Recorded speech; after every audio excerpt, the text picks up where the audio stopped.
শানে রেসালত এখানে না, শানে রেসালত ওই আমার হুজুর আগে কি বলেছেন, আমরা রেসালতের স্লোগান এখানে নারায়ে রেসালত আমরা দিই।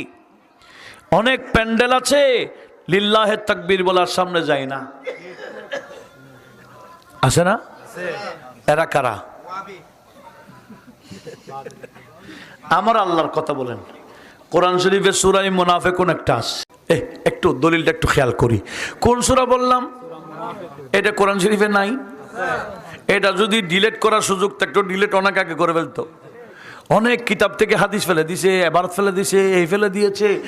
এটা যদি কোরআন শরীফ ডিলিট করতে পারলে তো মুনাফিকুন এক নম্বর আগে ডিলিট করে দিত।